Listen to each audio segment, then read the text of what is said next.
La climatisation dans l'appartement d'Isabella émettait un cliquetis rythmique qu'elle ne remarquait plus depuis longtemps. À travers les stores fins pénétrait la lumière vive du matin à Miami, transformant la pièce miteuse en un tableau de lumière et d'ombre. Elle était assise au bord du lit, le flacon en plastique contenant les médicaments dans la main. 3 années s'étaient écoulées depuis que le diagnostic avait divisé sa vie en un avant et un après. Séropositive au VIH. 3 lettres qui brûlaient invisiblement sur sa peau, bien que personne ne puisse les voir. Les comprimés glissèrent dans sa paume, petits, blancs, amers au goût. Isabella les avala avec de l'eau stagnante du verre, grimaçant. 26 ans, pensa-t-elle, et je me sens déjà comme si j'en avais 50. Dehors, Little Havana s'éveillait à la vie. De la musique salsa provenant d'une fenêtre ouverte, le klaxon d'automobilistes impatients sur la Calle Ocho, des cris en espagnol de vendeurs de rue. Miami pulsait déjà, tandis qu'Isabella essayait encore de se forcer à se lever. Son regard tomba sur la photo encadrée sur la commode. Elle et Matteo, prises il y a 4 ans à South Beach. Tous deux riants, bronzés, insouciants. À l'époque, son jeune frère étudiait encore l'architecture à la Florida International University. À l'époque, Isabella croyait encore que danser au Velvet Rose ne serait que temporaire, un moyen pour payer les frais de scolarité de Matteo. À l'époque, elle ne savait pas encore à quelle vitesse tout pouvait changer. Le téléphone portable sur la table de nuit vibra. Un message de Camilla, une des autres danseuses. « Dante est en colère. Tu es encore en retard pour l'entraînement. » Isabella jura doucement, se leva d'un bond, attrapa le pantalon de jogging qui pendait sur la chaise. Le Velvet Rose se trouvait à Midtown, 20 minutes en Metromover, si les connexions correspondaient. Elle n'avait pas le temps de prendre une douche, se jeta de l'eau froide au visage, attacha ses longs cheveux noirs en un chignon désordonné. Le trajet à travers Miami était un rituel familier. Des touristes avec des coups de soleil et des appareils photos, des hommes d'affaires en costumes coûteux, des grands-mères cubaines avec des sacs d'épicerie pleins de yucca et de platanos. Isabella regardait à travers la fenêtre sale, perdue dans ses pensées. 3 ans. 3 ans depuis ce soir où elle avait offert un service spécial à un client, sans protection, pour le double du tarif. Elle avait besoin d'argent. Les études de Matteo, le loyer, ses propres factures. L'homme, un agent immobilier graisseux avec une montre chère et des compliments bon marché, n'avait pas hésité. 2 mois plus tard, la fièvre, puis la certitude.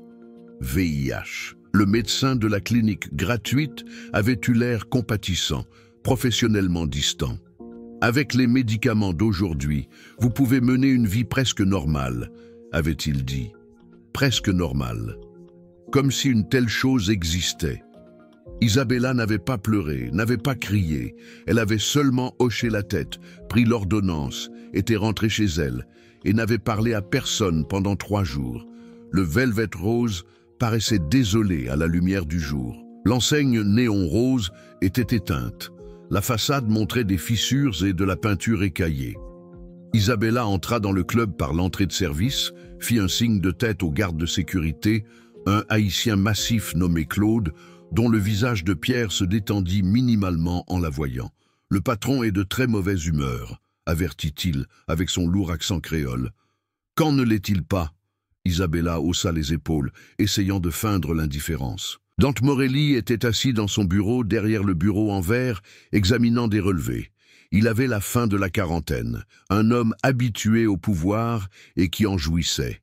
Son costume italien était parfaitement ajusté. Les tempes grises lui conféraient une allure distinguée. « 52 minutes, dit-il sans lever les yeux. « Tu as 52 minutes de retard, Isabella. » Elle respira profondément.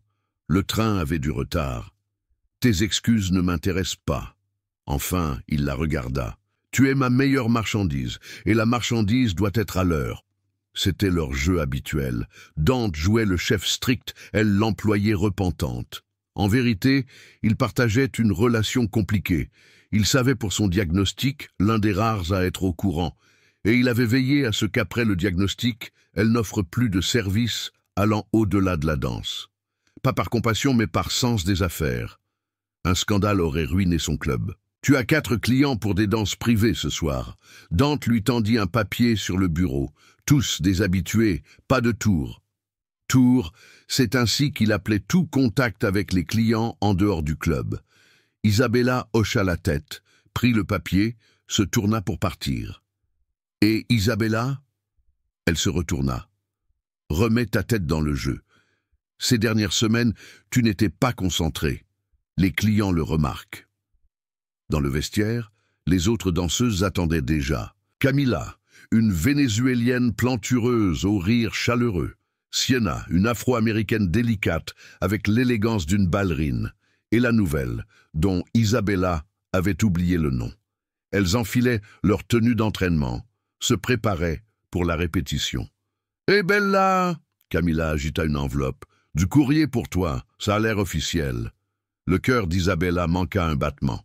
L'expéditeur était le Turner Guilford Night Correctional Center, la prison à l'ouest du comté de Miami-Dade. Avec des doigts tremblants, elle déchira l'enveloppe. L'écriture de son frère, normalement ordonnée et précise, semblait précipitée, les lettres titubaient le long des lignes. « Sœur, j'ai besoin de ton aide. Viens dès que tu peux. Matteo. » La répétition passa comme dans un état de transe. Isabella se déplaçait mécaniquement sur la musique, son corps exécutait les mouvements appris par cœur, tandis que ses pensées étaient loin. Matteo.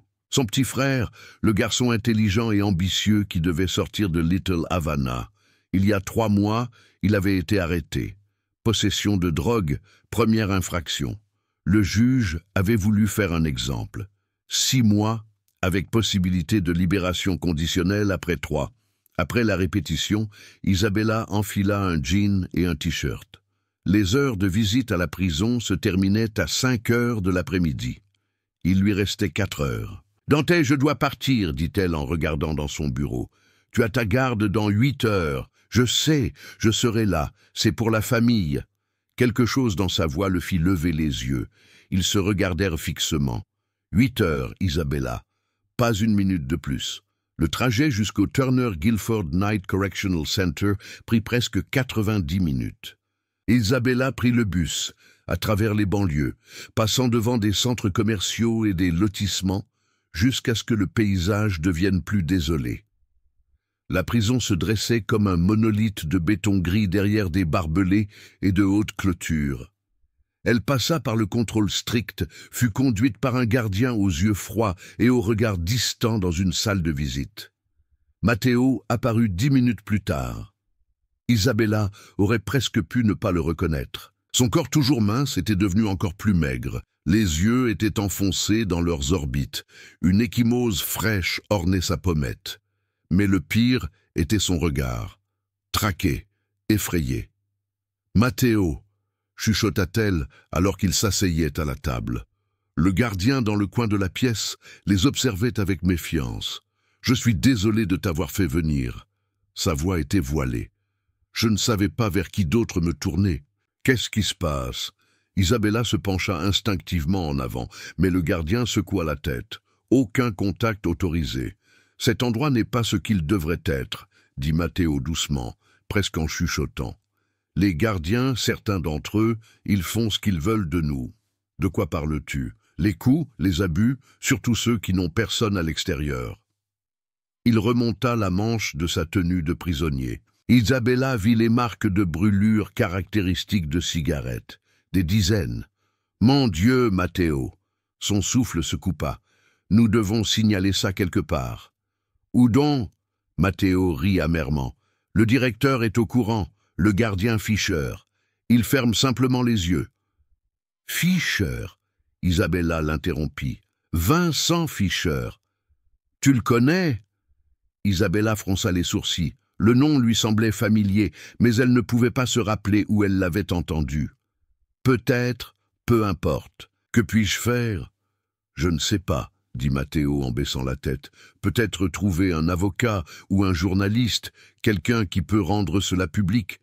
Je trouverai un moyen de t'aider, dit Isabella d'une voix ferme, tandis qu'elle sentait la colère monter en elle. « Je te le promets. » Lorsque le temps de visite fut terminé, Isabella pouvait à peine retenir ses larmes. L'état de son frère l'avait bouleversée. Matteo avait toujours été un optimiste, quelqu'un qui croyait en la justice. Maintenant, il avait le regard d'un homme qui avait perdu espoir. De retour au club, juste à temps pour le service de nuit, elle enfila son costume de travail, un ensemble bikini argenté scintillant qui mettait en valeur sa silhouette et des bottes à plateforme haute. Le visage qui lui faisait face dans le miroir appartenait à une autre Isabella, séduisante, confiante, sans fardeau. Le Velvet Rose était bien fréquenté ce jeudi soir. Isabella effectua 2 danses privées pour des habitués, puis se dirigea vers la bar principale. La musique pulsait à travers son corps, ses mouvements étaient fluides et précis. Des années de pratique qui ne nécessitaient plus de pensées conscientes. Ses pensées étaient avec Matteo. Après la performance, elle se fraya un chemin à travers la foule jusqu'au bar. La main de quelqu'un se posa sur son épaule. Isabella se retourna évidente. « Mon bureau, dans 5 minutes !» dit-il, et disparut dans la foule. Le bureau de Dante était une oasis d'élégance au milieu du club. Meubles en cuir, lourds tableaux dans des cadres dorés, un tapis persan.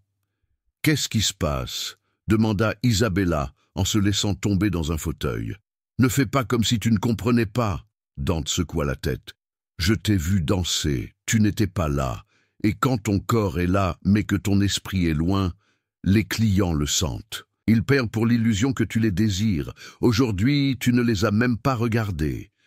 Je suis désolé, des problèmes familiaux. » Le frère? Dante était au courant pour Matteo. Isabella hocha la tête. « Il est maltraité en prison. Les gardiens abusent de leur pouvoir et le directeur les couvre. Que vas-tu faire à ce sujet ?»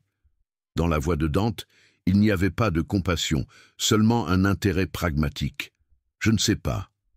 Peut-être trouver un avocat.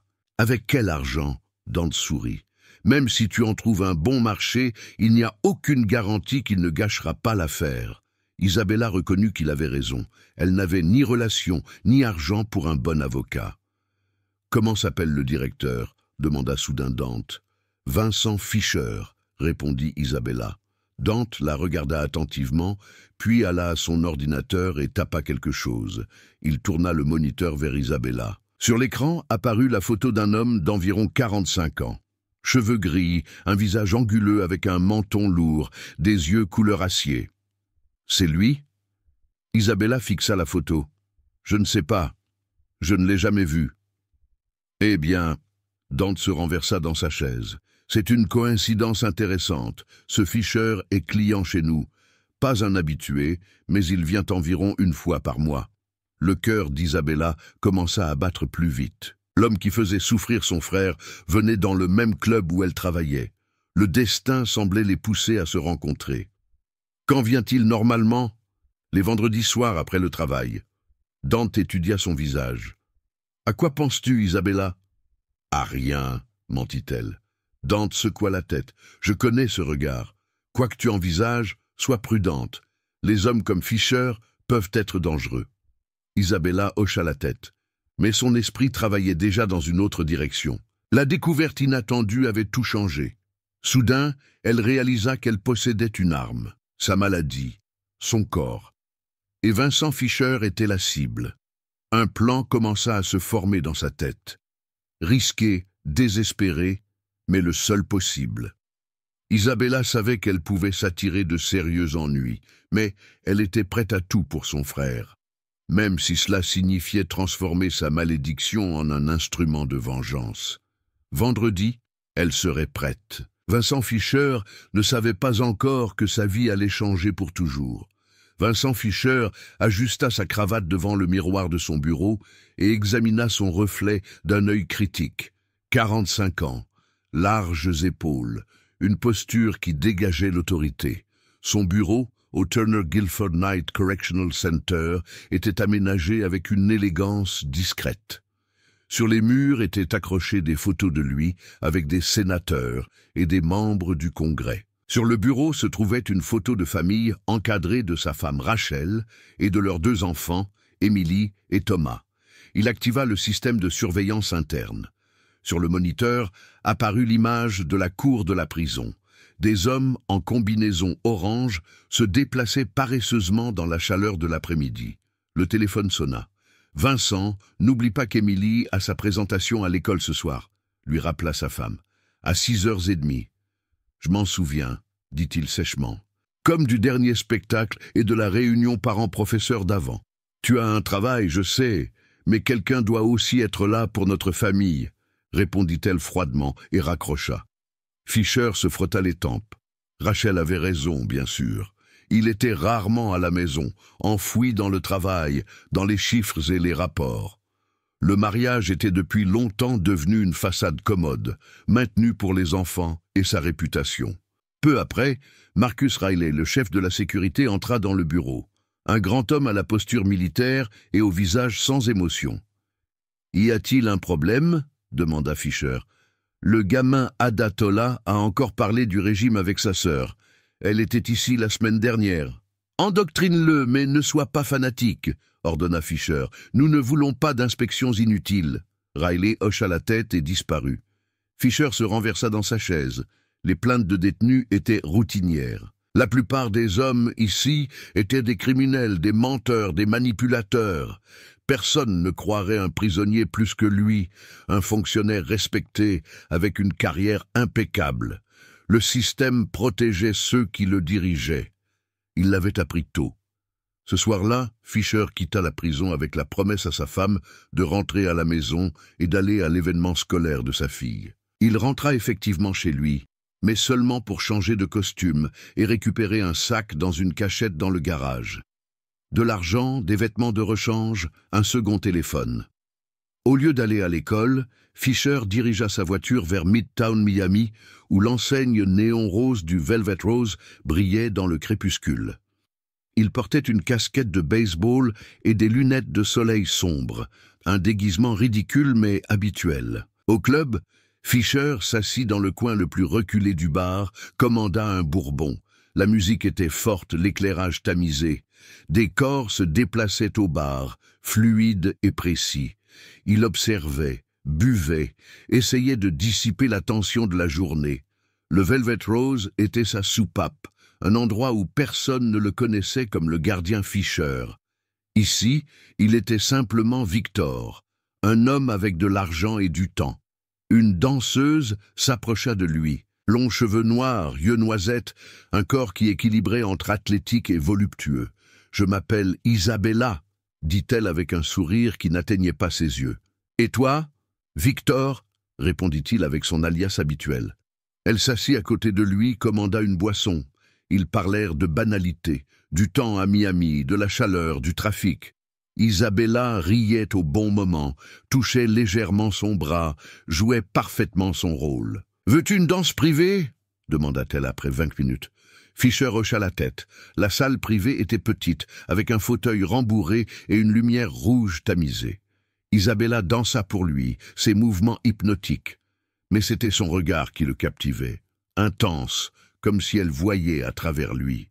« Tu es quelqu'un de spécial, Victor, » dit-elle doucement. « Je l'ai senti tout de suite. »« Tu dis ça sûrement à tous tes clients, » répondit-il, s'efforçant à la légèreté. « Seulement à ceux que je veux revoir, peut-être dans un endroit plus privé. » Fischer hésita. Il avait des règles. Pas de contact en dehors du club, pas de complications. Mais quelque chose chez Isabella l'attirait. Peut-être sa franchise, peut-être la solitude qu'il devinait derrière son sourire professionnel. « Je dois y réfléchir, » dit-il finalement. Lorsqu'il quitta le club, il s'arrêta brièvement à la porte de la zone des bureaux.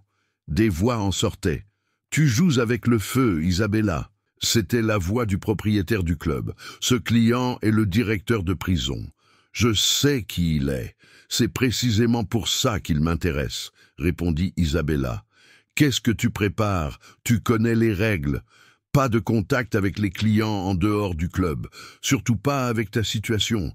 Ma situation ne m'a pas arrêté avant. J'ai un compte personnel à régler. » Fischer se figea. Elle savait qui il était. Cela changeait tout.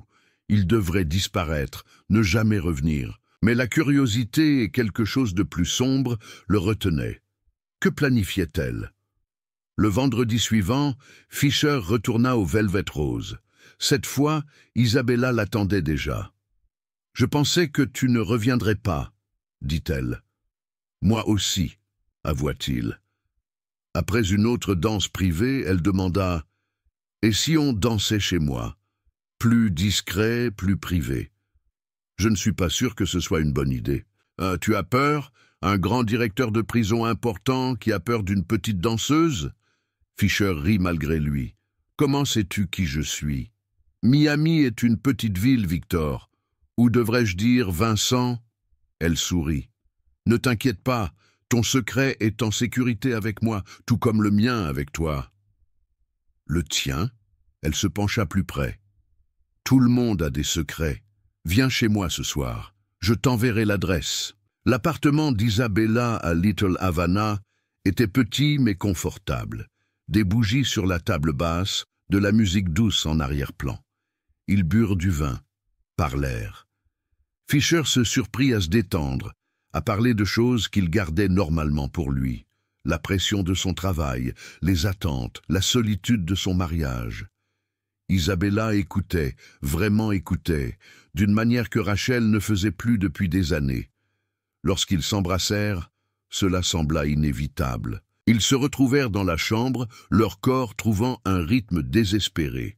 Après, allongé à côté d'elle et fixant le plafond, Fischer ressentit quelque chose qu'il n'avait pas ressenti depuis longtemps, vivant. Les visites devinrent une routine. Chaque vendredi, après le travail, Fischer se rendait chez Isabella. Il oubliait ses obligations familiales, les événements scolaires, les dîners. Rachel se plaignait, mais il l'ignorait. Avec Isabella, il se sentait compris, désiré. 6 semaines passèrent. Fischer commença à s'attacher trop. Il reconnaissait le danger, mais il ne pouvait pas s'arrêter. Puis, un vendredi soir, Isabella était différente, distante, froide. « J'ai visité mon frère aujourd'hui, » dit-elle brusquement. « Il est dans ta prison. Matteo Adatola. » Fischer se tendit. « Quoi? Il a été battu si violemment qu'il est maintenant à l'infirmerie. Côte cassée, commotion cérébrale. » « Ce genre de choses arrive, » dit Fischer prudemment. « Les prisonniers se battent souvent entre eux. » « Ne me mens pas, Vincent. » La voix d'Isabella était de la glace. « Riley l'a fait sur tes ordres. Je sais tout sur la façon dont tu diriges la prison, comment tu fermes les yeux sur la torture et les abus. Je ne sais pas de quoi tu parles. Arrête ça, je sais tout. Et tu sais ce que tu vas faire à ce sujet? Rien, parce que tu n'as aucune preuve. Personne ne croit une stripteaseuse contre un fonctionnaire respecté. » Fischer se leva soudainement en colère. « Que veux-tu » Isabella le regarda et dans ses yeux se trouvait quelque chose de froid, de définitif. « Je voulais te dire quelque chose depuis longtemps, Vincent. J'ai le VIH, depuis 3 ans. Et le meilleur dans tout ça ?» Elle sourit. « Je n'ai jamais utilisé de protection, pas une seule fois. Toi non plus. Tu es déjà infecté. C'est ma vengeance pour ce que tu as fait à mon frère. » Le monde autour de Fischer s'effondra. VIH, la fin de sa carrière, la fin de sa réputation, la fin de tout. « Tu es folle, » chuchota-t-il. « Tu as ruiné ma vie. Exactement comme tu as ruiné la vie de mon frère, œil pour œil. » La main de Fischer se dirigea vers sa cheville, où il portait un étui dissimulé avec une arme.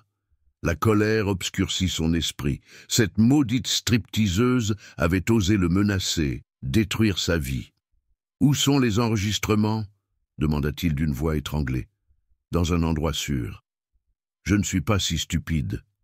Dernière chance. Où sont ces foutues bandes? Partout, chez l'avocat, chez le journaliste. Tu ne peux pas tous les atteindre. Je ne te laisserai pas me détruire, siffla-t-il. Il est trop tard. Tu t'es détruit toi-même quand tu as pensé être au-dessus de la loi. » Le coup de feu résonna comme le tonnerre dans le petit appartement. Isabella tressaillit et s'effondra lentement au sol. Une tache écarlate se répandit sur le mur blanc derrière elle, là où la balle avait traversé sa tête. Fischer resta immobile, l'arme encore dans sa main tremblante, sa respiration lourde et irrégulière. Le silence après le coup de feu était assourdissant. Seul le léger bourdonnement de la climatisation brisait le calme fantomatique. Qu'avait-il fait? La question résonnait dans sa tête, mais il n'y avait pas de réponse qui puisse changer la réalité. Isabella gisait morte devant lui, un trou net dans son front, d'où le sang suintait. Son visage était tourné sur le côté, les yeux ouverts, fixés sur un point qu'elle ne verrait plus jamais. Fischer se força à respirer calmement. La panique ne l'aiderait pas maintenant. Il devait se débarrasser du corps, détruire les preuves, créer un alibi. Mais d'abord, il devait trouver ces maudites bandes, si elles existaient. Fischer baissa l'arme et commença à fouiller systématiquement l'appartement. Il essayait de ne pas regarder le corps d'Isabella, mais sa présence était écrasante. Il fouilla les armoires, renversa les tiroirs, fouilla ses vêtements.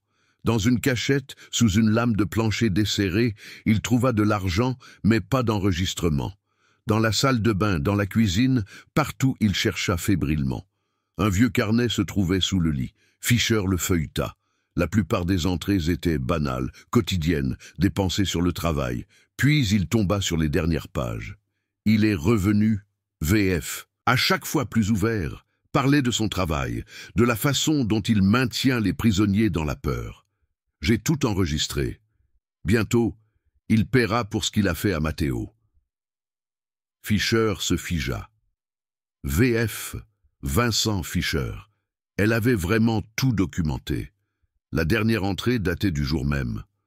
Je vais tout lui dire aujourd'hui, sur moi, sur ce que j'ai fait. Soit il aide Matteo, soit il devra vivre avec le savoir que j'ai ruiné sa vie comme il a ruiné celle de mon frère. Fischer déchira les pages, les fourra dans sa poche. Mais où étaient les enregistrements? S'ils existaient, Isabella les avait bien cachés. Ou elle avait menti. Peut-être était-ce un bluff, une menace désespérée. Fischer regarda sa montre. 2 heures s'étaient écoulées. Il devait disparaître. Il essuya frénétiquement les surfaces qu'il avait touchées, rassembla ses affaires personnelles. Puis il s'arrêta. La poignée de porte dans la salle de bain. Il l'avait touchée en cherchant des preuves là-bas. Merde. Il essaya de se rappeler s'il l'avait essuyée. Il retourna, l'essuya à nouveau soigneusement. Mais un sentiment lancinant persistait. Avait-il oublié quelque chose? Avec un dernier regard sur le corps d'Isabella, Fischer quitta l'appartement. Les couloirs de l'immeuble étaient vides, les voisins derrière des portes fermées. Little Havana dormait son sommeil agité. Fischer marcha rapidement, mais sans courir, vers sa voiture garée 3 rues plus loin. Il tira la casquette de baseball plus bas sur son visage, garda la tête baissée. Arrivé dans sa voiture, il se renversa en arrière et essaya de calmer son pouls qui battait la chamade. Il avait tué quelqu'un. Le fait pesait sur lui comme un poids physique. Mais il ne pouvait pas s'effondrer maintenant. Il devait penser clairement, planifier. D'abord, rentrer à la maison, prendre une douche, se changer, puis aller à l'école, faire comme si rien ne s'était passé. Rachel serait en colère qu'il soit en retard, mais c'était un problème qu'il pouvait gérer. Fischer démarra le moteur et conduisit à travers les rues nocturnes de Miami jusqu'à Coral Gables, où se trouvait sa maison. L'odeur fut la première chose que Rosa Martinez remarqua, sucrée, lourde, s'infiltrant par les bouches d'aération dans sa salle de bain. Au début, elle l'avait attribué à un problème d'égout, quelque chose de normal dans un vieux bâtiment à Little Havana. Mais le soir du 2e jour, l'odeur était devenue insupportable, et aucun son ne provenait de l'appartement au-dessus. « Señorita Adatola ?» Rosa frappa à la porte de sa voisine. « Isabella, ça va ?» Silence. Rosa appela le concierge. Le vieux monsieur Padilla ne voulait pas venir au début, mais la mention de l'odeur étrange et du silence total le convainquit. L'incident avec le cadavre en décomposition l'année dernière lui avait appris à être prudent. 40 minutes plus tard, la porte de l'appartement d'Isabella fut ouverte avec une clé de rechange. Rosa Martinez cria la première. L'odeur les frappa comme un mur physique, et puis ils la virent. Isabella effondrée contre le mur, entourée de sang séché. La détective Julia Mendoza arriva sur la scène 34 minutes après l'appel d'urgence. À 39 ans, elle était déjà au Miami-Dade Police Department depuis 16 ans, dont 9 à la brigade criminelle. Une femme mince avec des yeux sombres vigilants et un pli de soucis permanent sur le front. Elle paraissait plus jeune qu'elle ne l'était, mais se déplaçait avec l'assurance de quelqu'un qui avait tout vu. « Qu'avons-nous » demanda-t-elle au policier en uniforme à la porte de l'appartement. Isabella Adatola, 26 ans, trouvée morte dans son appartement. Présumée blessure par balle à la tête. Julia enfila des surchaussures et des gants avant d'entrer. Le corps était appuyé contre le mur, une jeune femme en peignoir avec un trou net dans le front et une grande tache sanglante sur le mur derrière elle.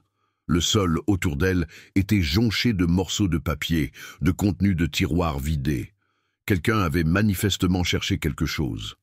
Le docteur Hassan, le médecin légiste, était accroupi à côté du corps. Mort il y a 2 à 3 jours. Tir à bout portant ou contact direct. Calibre petit, probablement 9 mm. Signe de résistance, des ecchymoses sur les bras, comme si quelqu'un l'avait saisi fermement, mais il ne semble pas y avoir eu de lutte active.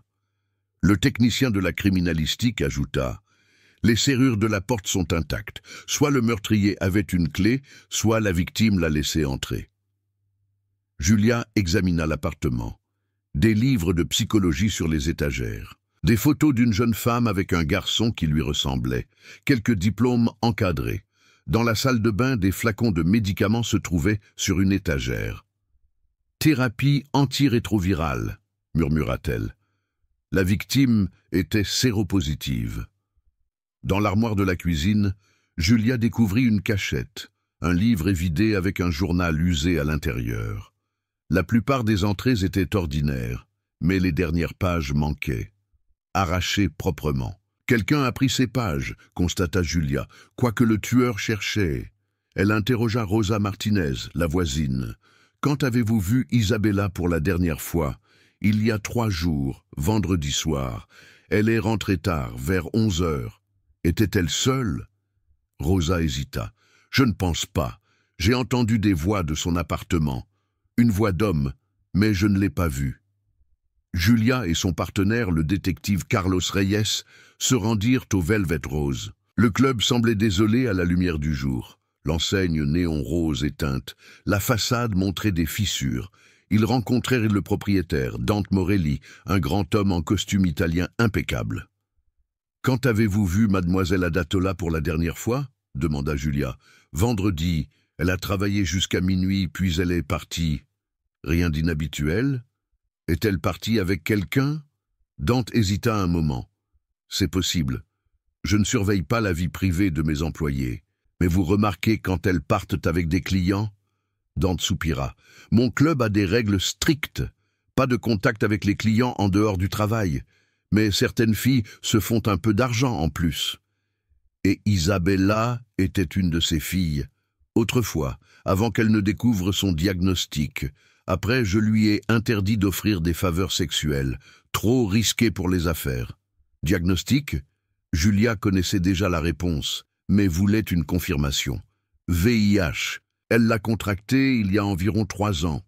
Depuis, elle ne faisait que danser. Du moins, c'était censé être comme ça.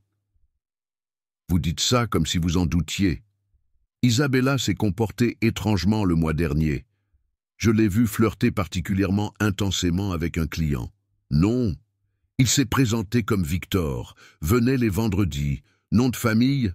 Je ne sais pas. Il payait en espèces. Pouvez-vous le décrire ? 40 à 45 ans. Taille moyenne, corpulence solide, quelques cheveux gris, il avait la confiance d'un homme habitué à l'autorité. Et Isabella s'intéressait particulièrement à lui. Oui, il y avait quelque chose dans son regard. Froid, calculateur. Avez-vous parlé avec elle à ce sujet ? Je l'ai prévenu qu'il était dangereux de s'impliquer avec ce genre de personnes. Elle a dit qu'elle avait un compte personnel à régler. Sur les images de surveillance, Julia vit Isabella danser pour un homme dont le dos était tourné vers la caméra. À un moment, ils allèrent ensemble dans la zone de danse privée, puis quittèrent le club. « Que savez-vous du frère d'Isabella » demanda Julia. Matteo, pas un mauvais garçon. Il est maintenant au Turner Guilford Night pour possession. Isabella le visitait-elle souvent? Une fois par semaine. Elle était très inquiète ces derniers temps. Disait qu'il était maltraité. Les gardiens le harcelaient et la direction fermait les yeux. Le directeur. Vous voulez dire le directeur de la prison? Oui. Fisher, Vincent Fisher. VF. Les initiales du journal. Le pouls de Julia s'accéléra. Et ce client Victor. Avez-vous jamais pensé que ça pourrait être Vincent Fisher? Dante se tut un moment, puis hocha lentement la tête. La pensée m'a traversé l'esprit, mais je n'en étais pas sûr, et je ne voulais pas en être sûr. Julia quitta le club avec une image claire. Isabella savait qui Victor était vraiment. Elle s'était délibérément rapprochée de lui. La question était « pourquoi ?» et sa vengeance lui avait-elle coûté la vie? Julia Mendoza se rendit directement au Turner Guilford Night Correctional Center. L'installation grise massive se dressait derrière des barbelés et de hautes clôtures comme une forteresse de désespoir. Elle passa le contrôle strict, montra son badge et fut conduite par un gardien au visage impassible dans une salle de visite. Matteo Adatola apparut 15 minutes plus tard. Un jeune homme mince, aux yeux enfoncés, avec des ecchymoses fraîches et une démarche prudente, comme si chaque mouvement causait de la douleur. « Monsieur Adatola, asseyez-vous, s'il vous plaît. » La voix de Julia était douce mais professionnelle. « J'ai de mauvaises nouvelles concernant votre sœur. » Le visage de Matteo ne changea pas. « Elle est morte, n'est-ce pas ?» La résignation dans sa voix bouleversa Julia plus que des larmes ne l'auraient fait. Elle hocha la tête. « Quand l'avez-vous vue pour la dernière fois ?»« Il y a une semaine. Elle est venue en visite. » Matteo jeta un regard nerveux vers les gardiens à la porte. « Pourrions-nous... sans eux ?» Les gardiens sortirent à contre-cœur, laissant la porte entr'ouverte. « Je suis arrivé ici il y a 4 mois, » commença Matteo doucement. Possession de marijuana. Petite quantité, première infraction. Le premier mois allait bien. Puis j'ai fait l'erreur de prendre la défense d'un autre détenu que les gardiens battaient. Quel genre de problèmes ont commencé? Coups, humiliation, torture. Il lui montra les marques de brûlures de cigarettes sur ses avant-bras. Des dizaines, à différents stades de guérison. Il y a 2 semaines, ils m'ont cassé 2 côtes. Julia documenta les blessures avec son appareil photo. « Avez-vous déposé plainte ?»« Bien sûr. Par les canaux officiels. Aucune réponse. Puis j'ai découvert que toutes les plaintes passent par le directeur Fisher et il ferme simplement les yeux. Il le tolère. L'encourage, peut-être même. Que voulait faire Isabella à ce sujet ?» Matteo baissa la tête. « Je ne sais pas exactement. Elle a dit qu'elle avait un plan, qu'elle s'en occuperait. Lors de la dernière visite, elle a dit quelque chose d'étrange, que les choses allaient bientôt changer, qu'elle avait trouvé un moyen de l'atteindre. Fisher, c'est ce que j'ai supposé. Elle était différente, comme si elle avait pris une décision et ne reculerait pas. » Julia se pencha en avant. « Étiez-vous au courant de son statut VIH ?» « Oui, elle me l'a dit quand elle l'a découvert il y a 3 ans. » Matteo essaya de cacher ses larmes. « Je n'aurais jamais voulu qu'elle risque quoi que ce soit pour moi. Merci pour votre franchise. Je vous promets que je découvrirai qui a fait ça à votre sœur. » Julia se leva. « Et je m'attaquerai aussi à ce qui se passe ici. » De retour au commissariat, Julia rassembla les informations. VF, Vincent Fisher, K. Matteo. Fisher fréquentait le club où Isabella travaillait. Elle s'était délibérément rapprochée de lui. Elle avait le VIH. Elle voulait se venger pour son frère. Si Isabella avait délibérément infecté Fisher et le lui avait dit, il avait un motif puissant pour le meurtre. Carrière, réputation, famille, tout était en jeu. Son téléphone sonna. C'était Carlos, son partenaire. « J'ai quelque chose. » Dans l'appartement d'Adatola, on a trouvé une empreinte digitale sur la poignée de porte de la salle de bain, partielle, mais lisible. On l'a passée dans le système. Il y a une correspondance avec Vincent Fisher. Julia sentit son estomac se contracter. « Tu en es sûr ?» À 90%, ses empreintes sont dans le système à cause de son travail dans le système pénitentiaire. Ça change tout. Prépare les documents pour le mandat d'arrêt. Je suis en route vers le commissariat. Mais Julia savait qu'une empreinte digitale seule ne suffirait pas. Fisher pourrait prétendre qu'il était là pour une autre raison. Elle avait besoin de plus. Elle retourna au Velvet Rose, cette fois avec un mandat de perquisition. Dante Morelli semblait tendue lorsqu'elle entra dans son bureau. « Que puis-je encore faire pour vous, détective? Je vous ai déjà dit tout ce que je sais. » Julia posa les photos de la scène de crime sur la table. Le corps d'Isabella, le sang sur le mur, les meubles renversés. Vous ne nous avez pas tout dit, monsieur Morelli. Vous saviez qu'Isabella séduisait délibérément Vincent Fisher. Vous saviez qu'elle avait le VIH et vous saviez pourquoi elle le faisait. Dante pâlit. Ses yeux se précipitèrent vers la porte comme s'il évaluait la distance jusqu'à la sortie. « Je ne sais pas de quoi vous parlez. Ne perdons pas de temps. » Julia se pencha en avant. « J'ai un mandat de perquisition pour votre club et la saisie de tous les enregistrements de surveillance. Je peux amener le fisc, le service de santé, tous ceux qui peuvent vérifier chaque aspect de votre entreprise, ou vous me dites simplement la vérité. » Dante resta silencieux si longtemps que Julia commença à penser qu'il ne répondrait pas. Finalement, il soupira et se renversa dans sa chaise. Isabella n'était pas qu'une danseuse. Elle était intelligente. Elle allait à l'université, lisait des livres, avait des projets, et puis est venu le diagnostic. Il secoua la tête. Le VIH change les gens. Certains deviennent dépressifs. Certains deviennent imprudents. Isabella est devenue froide, calculatrice. Quand a-t-elle appris pour Fisher? Il y a environ 1 mois. Son frère était en prison et elle m'a dit qu'il était maltraité. Un jour, je lui ai montré une photo de Fisher sur l'ordinateur. Il était parfois dans les actualités locales. Elle l'a reconnu. Il était au club sous un autre nom. Qu'a-t-elle fait ensuite? Elle a commencé à flirter délibérément avec lui, à l'attirer. Je l'ai prévenue que c'était dangereux, mais elle n'a pas écouté. Disait qu'elle avait un plan. Quel genre de plan? Dante hésita. Un jour, je l'ai entendue au téléphone. Elle a dit « Je vais utiliser ce qu'il m'a fait contre lui, œil pour œil. » J'ai réalisé qu'elle faisait référence à son statut VIH. Pensez-vous qu'elle a délibérément infecté Fisher? Je ne sais pas avec certitude, mais la semaine avant sa mort, elle était étrangement satisfaite d'elle-même. Disait que la première partie du plan était terminée et que bientôt tout serait résolu. Julia prenait des notes, sentant les détails s'assembler pour former une image cohérente. Y avait-il un moyen pour Isabella d'enregistrer ses rencontres avec Fisher? Un enregistreur? Une caméra cachée? Dante leva les sourcils. Je ne sais pas, mais... Il s'arrêta. La veille de sa mort, elle a laissé un paquet ici. Disait que c'était une assurance, et si quelque chose lui arrivait, je devais le donner à la police. Et où est ce paquet maintenant? La tension était dans la voix de Julia. Dante alla vers un tableau sur le mur et l'enleva, ouvrant un petit coffre-fort. Il en sortit une enveloppe scellée et la tendit à Julia. Je n'ai pas regardé à l'intérieur honnêtement.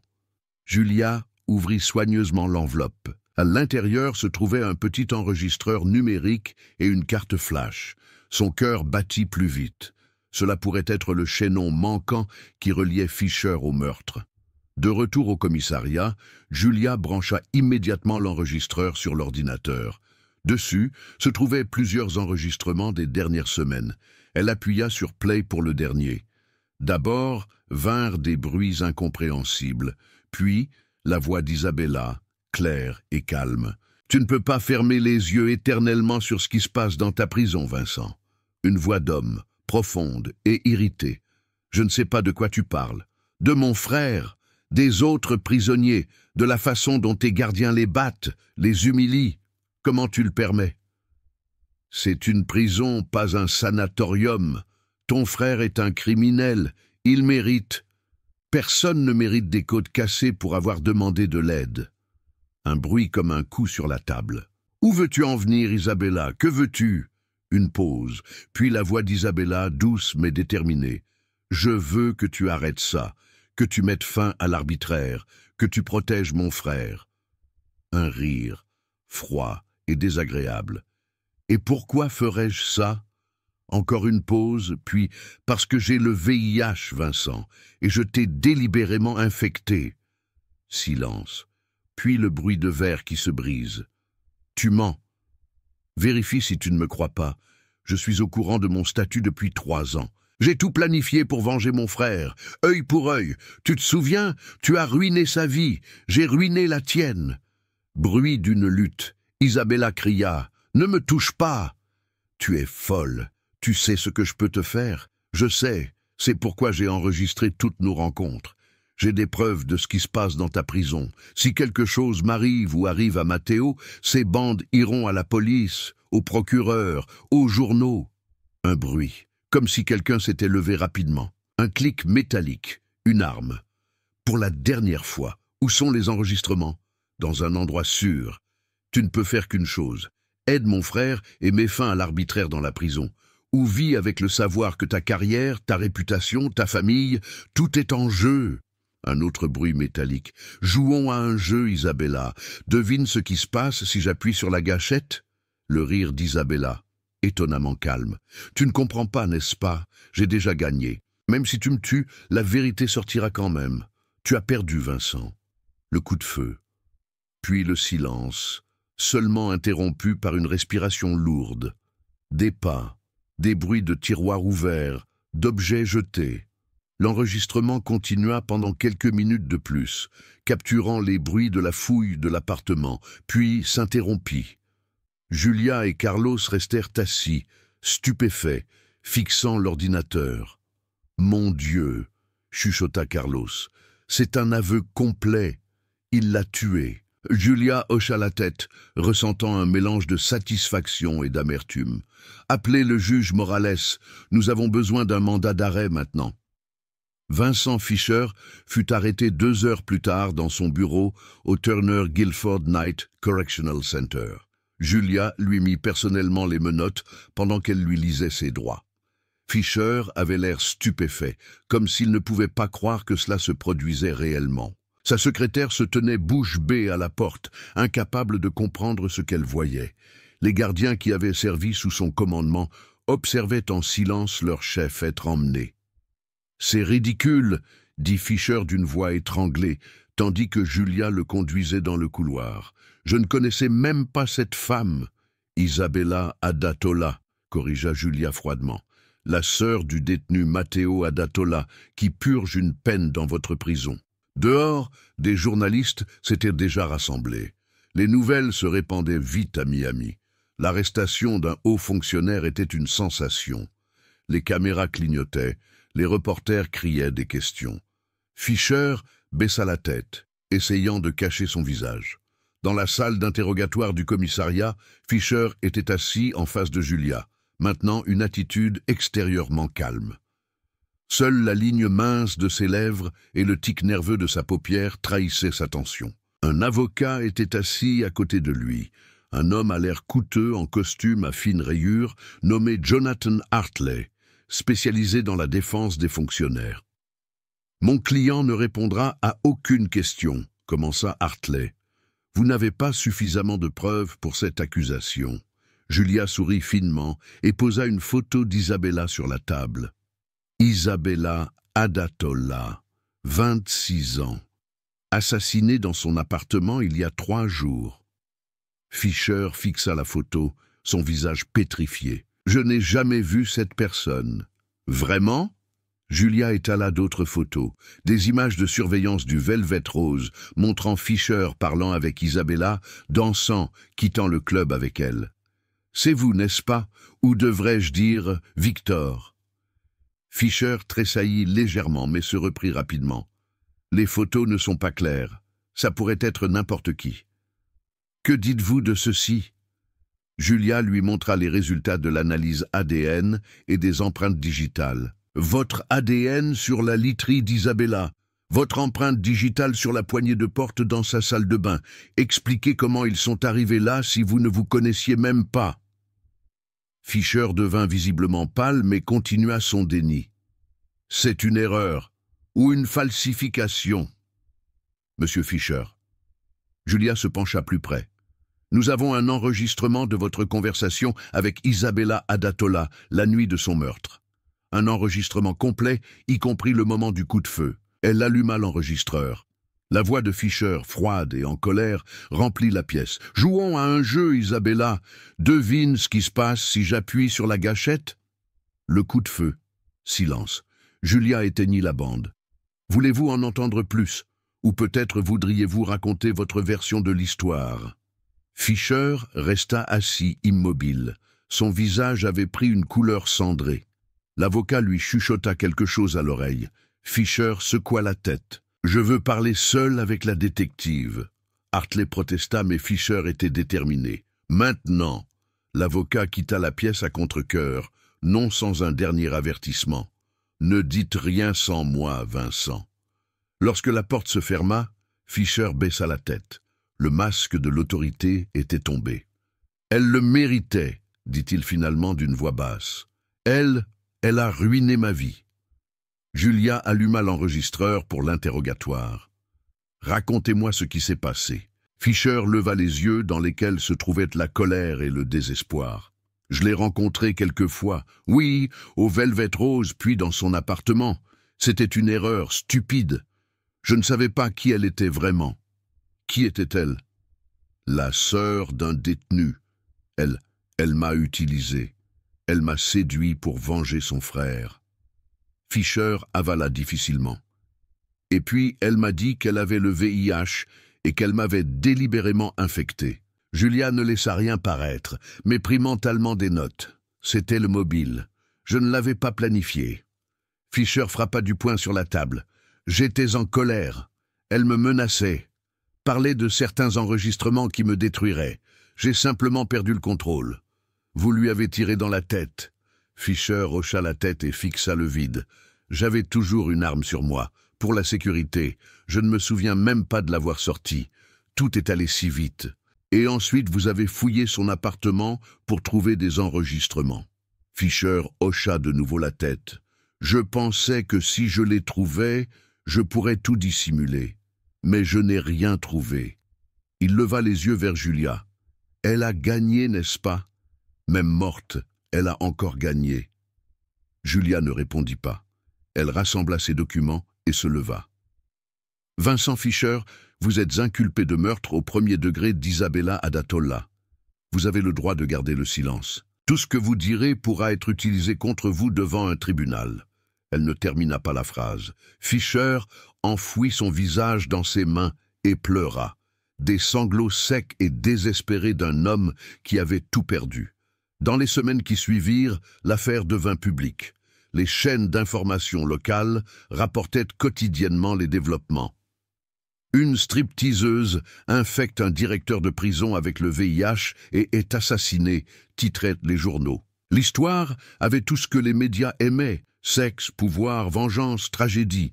Mais les enregistrements qu'Isabella avait laissés n'ont pas seulement conduit à l'arrestation et à la condamnation de Fischer pour meurtre. Ils sont également devenus la base d'une enquête complète sur les abus au Turner Guilford Night Correctional Center. Marcus Riley et plusieurs gardiens furent arrêtés pour mauvais traitement sur détenus. Matteo Adatola fut transféré dans un autre établissement où il fut mis sous protection. Julia Mendoza était assise dans son bureau et relisait le rapport final de l'affaire. L'histoire d'Isabella et de Fischer ne la laissait pas tranquille. Une vengeance qui avait engendré une nouvelle tragédie, une justice obtenue à un prix si élevé. Elle se souvenait des mots que Dante lui avait racontés sur Isabella. Elle est devenue froide et calculatrice après le diagnostic. Isabella avait utilisé sa maladie comme une arme, transformant la malédiction en un instrument de représailles. Elle savait qu'elle prenait un risque, savait qu'elle pourrait payer de sa vie. Et pourtant, elle est allée jusqu'au bout. La justice avait-elle été rendue? Techniquement, oui. Le meurtrier était puni, le système d'abus carcéral exposé, les innocents protégés. Mais le prix de cette justice était trop élevé. Isabella était morte. Fischer passerait le reste de sa vie en prison, détruit par sa propre violence et la vengeance désespérée d'Isabella. Julia pensa à Matteo, qui était maintenant sans sa sœur, à la famille de Fischer, dont la vie avait également été détruite par les révélations sur l'homme qu'il croyait connaître, à tous les détenus qui avaient souffert pendant des années sous le consentement tacite d'un système corrompu. Dans un monde où les gens prennent la loi en main, il n'y a pas de gagnants, seulement des victimes, ceux qui sont morts physiquement et ceux qui continuent de vivre, mais ne seront plus jamais les mêmes. Le procès contre Vincent Fischer dura 6 semaines. La défense tenta de semer le doute, argumentant sur un crime passionnel, sur la provocation. Mais les enregistrements étaient clairs. Le jury n'eut besoin que de 4 heures de délibération. Coupable de meurtre au 1er degré, prison à vie sans possibilité de libération conditionnelle. Lorsque le verdict fut prononcé, Fischer ne montra aucune réaction. Il resta simplement assis, une coquille vide de l'homme qu'il avait été autrefois. Le téléphone de Julia sonna. C'était Matteo Adatola. « Détective Mendoza, je voulais vous remercier pour tout ce que vous avez fait, pour Isabella, pour la justice. »« Je suis désolé pour votre sœur, » dit Julia sincèrement. « C'était une femme remarquable. »« Elle était mon héros, » dit Matteo. Sa voix se brisa. « Elle a donné sa vie pour moi. Je n'oublierai jamais ce qu'elle a fait. Mais j'aurais aimé... » Il s'arrêta, incapable de continuer. « Je sais, » dit Julia doucement. « J'aurais aussi aimé que les choses se passent différemment. » Après la conversation, Julia se leva et alla à la fenêtre. Miami s'étendait devant elle, une ville pleine de vie et de mort, d'espoir et de désespoir. Quelque part là-bas, des gens planifiaient leur vengeance, prenaient des décisions désespérées, franchissaient les lignes entre le bien et le mal. Et elle serait là pour ramasser les morceaux. 6 mois après le verdict, Julia Mendoza visita la prison où Vincent Fischer purgeait sa peine à perpétuité. Ce n'était pas une affaire officielle, mais quelque chose de personnel, une question qui ne la lâchait pas. L'homme qui lui faisait face dans la salle de visite stérile était à peine reconnaissable. Fischer avait perdu au moins 15 kilogrammes. Son visage était creusé, les cheveux gris étaient devenus blancs. L'autorité qui l'avait autrefois entouré avait disparu. « Détective Mendoza, » dit-il d'une voix atone, « je ne m'attendais pas à vous voir ici. » Julia s'assit. « Moi non plus, mais il y a quelque chose que je dois comprendre. » Fischer rit amèrement. « Qu'y a-t-il à comprendre? J'ai tué une femme. Je paie pour ça. Fin de l'histoire. »« Non, » dit Julia avec fermeté. « Ce n'est pas la fin. Votre vie n'est pas la seule qui a été détruite. Votre famille, le frère d'Isabella, tous les détenus qui ont souffert sous votre surveillance, je dois comprendre, quand avez-vous cessé d'être humain ?» Fischer tressaillit, comme si elle l'avait frappé. Il resta longtemps silencieux, fixant ses mains enchaînées. « Je ne sais pas, » dit-il finalement. « C'est arrivé progressivement. Au début, je voulais vraiment faire quelque chose, améliorer le système. Mais ensuite, j'ai réalisé que personne ne se soucie vraiment de ces personnes. La société veut juste les voir enfermés. Alors j'ai arrêté de me battre. Je me suis mis à l'aise. J'ai fermé les yeux quand mes gardiens allaient trop loin. »« Pourquoi ?» Julia se pencha en avant. « Pourquoi avez-vous permis que des personnes innocentes soient torturées ?»« Innocentes ?» Fischer rit sèchement. « Ce sont des criminels, détective. Drogue, violence, vol. Ils ont enfreint la loi. » Matteo Adatola avait une petite quantité de marijuana. Première infraction. Il aurait dû être étudiant, pas victime de torture. Fischer baissa la tête. « Je sais, si je pouvais remonter le temps... » « Mais vous ne le pouvez pas. » La voix de Julia était dure.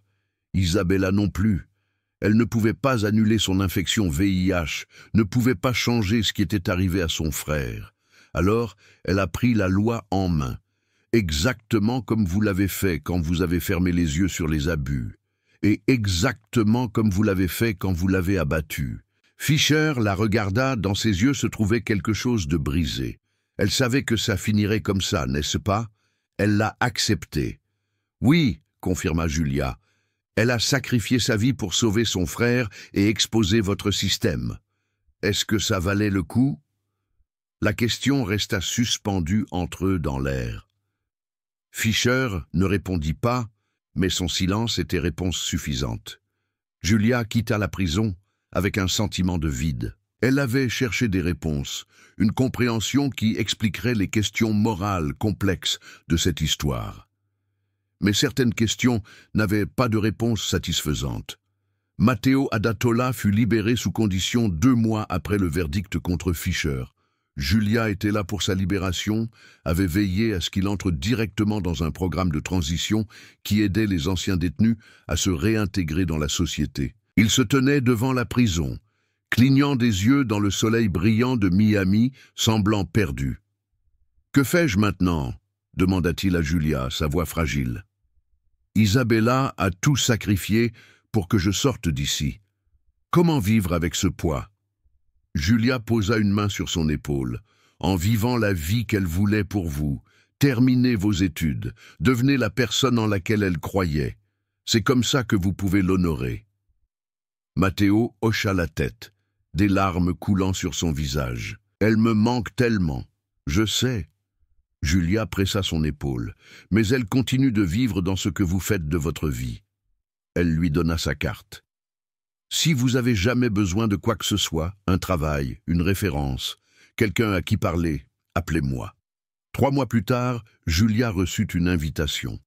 Matteo avait repris ses études d'architecture à la Florida International University. L'université organisait une cérémonie commémorative pour Isabella Adatola, au cours de laquelle une bourse en son nom serait annoncée pour les étudiants défavorisés.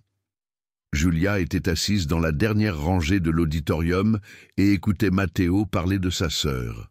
« Isabella était plus que ma sœur, dit-il d'une voix ferme. Elle était ma protectrice, ma meilleure amie, mon inspiration. Quand la vie lui a imposé le fardeau le plus lourd, elle ne s'est pas brisée. Elle s'est battue, pas pour elle-même, mais pour moi, pour d'autres qui n'avaient pas de voix. » Sa voix se brisa. Elle aurait dû être ici. Elle aurait dû vivre sa propre vie, réaliser ses rêves. Au lieu de cela, elle a tout abandonné pour que j'aie une chance. Je passerai le reste de ma vie à essayer d'être digne d'elle, et j'espère que son sacrifice n'aura pas été vain, que les changements que ces révélations ont provoqués aideront d'autres personnes, que sa mort signifie que d'autres peuvent vivre. Dans le public, presque personne ne pleurait pas. Julia sentit des larmes couler sur ses propres joues. Après l'événement, Matteo s'approcha d'elle. « Merci d'être venue, détective. »« Je voulais être là, » dit Julia honnêtement. « Votre sœur mérite d'être rappelée, pas comme une victime, mais comme quelqu'un qui s'est battu pour ce en quoi elle croyait. »« Pensez-vous qu'elle a fait ce qui était juste ?» demanda soudain Matteo. La question que Julia se posait depuis des mois. « Je ne sais pas, » répondit-elle après un long silence. « Ce qu'elle a fait était illégal, dangereux, moralement discutable. Mais cela a aussi exposé un système corrompu et sauvé des vies. Parfois, il n'y a pas de réponse simple. » L'enquête complète sur le Turner Guilford Night Correctional Center a conduit à des réformes de grande envergure. 8 gardiens ont été poursuivis pénalement. L'ensemble du système de surveillance a été révisé. Un bureau d'ombudsman indépendant a été créé pour enquêter directement sur les plaintes des détenus. De nouveaux programmes de formation pour le personnel pénitentiaire ont été mis en œuvre. L'héritage d'Isabella n'était pas seulement sa mort, mais les changements qu'elle a provoqués. Dante Morelli ferma le Velvet Rose 6 mois après la mort d'Isabella. La publicité avait soulevé trop de questions, attiré trop d'attention indésirable sur son entreprise. Il vendit le bâtiment à un promoteur immobilier qui voulait en faire un restaurant. Julia le rencontra par hasard dans la rue quelques jours avant qu'il ne quitte Miami. « Où allez-vous » demanda-t-elle. « Atlanta, nouveau départ. » Il alluma une cigarette. « Cette ville a trop de souvenirs. » D'Isabella, de beaucoup de choses. Dante souffla de la fumée. « Vous savez, détective, j'ai vu beaucoup de femmes aller et venir dans ma vie. Mais Isabella était différente. Elle avait du feu, de l'intelligence, de la détermination. Dans d'autres circonstances, elle aurait pu devenir n'importe quoi. Elle est devenue ce que les circonstances ont fait d'elle, dit Julia. Nous le sommes tous. Dante hocha pensivement la tête. Peut-être, mais certains d'entre nous se laissent briser par les circonstances. Elle s'est transformée en arme. 1 an après la mort d'Isabella, Julia retourna à son appartement à Little Havana. Un nouveau locataire y vivait maintenant, une jeune famille avec 2 enfants. Les taches de sang avaient été enlevées depuis longtemps, les murs repeints. Rien ne rappelait plus la tragédie qui s'était déroulée ici. Mais Julia se souvenait. Elle n'oublierait jamais. Rosa Martinez, la voisine qui avait trouvé le corps d'Isabella, se tenait devant sa porte. « Détective Mendoza, je ne vous ai plus vu depuis... »« Je sais, » dit Julia. « Je voulais juste passer, voir si vous alliez bien. » Rosa hocha la tête. C'était dur au début, les cauchemars, mais ça va mieux. Elle hésita. Était-elle... Isabella était-elle une bonne personne? Julia réfléchit à la question. C'était une personne compliquée. Elle a fait des choses qui étaient de mauvaises, mais elle les a faites par amour pour son frère. Est-ce que ça fait d'elle quelqu'un de bien ou de mal? Je pense, dit Rosa lentement, que la plupart d'entre nous sont les deux, bons et mauvais, selon ce que la vie nous demande. Julia retourna à sa voiture, conduisit à travers les rues familières de Miami. La ville n'avait pas changé, mais elle se sentait différente. Chaque affaire laissait des traces, mais celle-ci l'avait touchée plus profondément que la plupart des autres. L'histoire d'Isabella et de Fisher n'était pas en noir et blanc. C'était une histoire de nuances de gris, de personnes qui prenaient des décisions désespérées et devaient vivre avec les conséquences. Dans son bureau, Julia sortit le dossier de l'affaire des archives et le relut. Tous les rapports, toutes les preuves, toutes les déclarations. Elle essayait de trouver le moment où tout aurait pu se passer différemment. Si seulement Fisher avait pu prendre au sérieux les plaintes d'Isabella. Si seulement Isabella avait pu trouver un autre moyen. Si seulement le système avait fonctionné comme il le devait. Mais la vie n'offrait pas de chronologies alternatives, seulement la réalité avec laquelle on devait vivre. Julia pensa au principe œil pour œil qu'Isabella avait cité. Une ancienne loi qui justifiait la représaille. Mais comme l'a dit un jour Mahatma Gandhi, œil pour œil rend le monde entier aveugle. Isabella avait obtenu sa vengeance, mais elle avait payé de sa vie. Fisher avait abusé de son pouvoir et était maintenant lui-même prisonnier. Matteo était libre, mais porterait à jamais le poids du sacrifice d'Isabella. Où était la justice dans tout cela? Peut-être, pensa Julia, la vraie justice n'était jamais parfaite. Elle était toujours incomplète, toujours accompagnée d'un prix, laissait toujours des cicatrices. Mais cela ne signifiait pas qu'il fallait cesser de la rechercher. Elle ferma le dossier et le remit dans les archives. Isabella Adatola. Dossier fermé, mais jamais oublié. Julia Mendoza quitta le commissariat dans la chaude soirée de Miami. Devant elle se trouvaient de nouvelles affaires, de nouvelles tragédies, de nouvelles personnes désespérées prenant des décisions désespérées. Et elle serait là pour chercher des réponses, pour exiger la justice, aussi imparfaite soit-elle. Quelque part dans la ville, dans un petit appartement à Coral Gables, Matteo Adatola était assis sur ses dessins d'architecture. À côté de lui se trouvait une photo encadrée d'Isabella, souriante, vivante, pleine d'espoir. « Je te rendrai fière, sœur, » chuchota-t-il. « Je le promets. » Dans une cellule de prison, Vincent Fisher était assis sur sa couchette et fixait le mur de béton gris. Il pensait à son ancienne vie, à sa famille perdue, aux décisions qu'il avait menées ici. Et il pensait à Isabella, à la femme qu'il avait détruite en se détruisant elle-même. L'histoire n'avait pas de gagnants, seulement des survivants. Des personnes qui devaient vivre avec leurs décisions, qui continuaient avec leurs cicatrices, qui cherchaient un sens dans une tragédie insensée. Julia Mendoza le savait. Elle l'avait appris au cours de ses années dans la police. La justice n'était pas toujours douce. Parfois, elle avait un goût amer, laissait un mauvais arrière-goût, mais elle était nécessaire, aussi imparfaite soit-elle. Pendant qu'elle rentrait chez elle, à travers les lumières de Miami qui commençaient à briller dans le crépuscule, Julia pensa à toutes les vies qui avaient été touchées par cette affaire. Et elle pensa à la question que Matteo lui avait posée. Isabella a-t-elle fait ce qui était juste? La réponse, chacun devrait la trouver pour soi. Il n'y avait pas de vérité universelle, pas de morale simple. Seulement des personnes qui essayaient de survivre dans un monde compliqué, qui prenaient parfois des décisions qu'elles jugeaient nécessaires et qui devaient vivre avec les conséquences. C'était l'histoire d'Isabella Adatola et de Vincent Fischer. Une histoire de vengeance et de justice, de désespoir et de courage, de sacrifice et de conséquences. Une histoire que Julia Mendoza n'oublierait jamais. Et tandis que Miami entrait dans la nuit, que la ville pulsait de vie et de mort, d'espoir et de désespoir, Julia savait que quelque part là-bas, la prochaine histoire commençait déjà.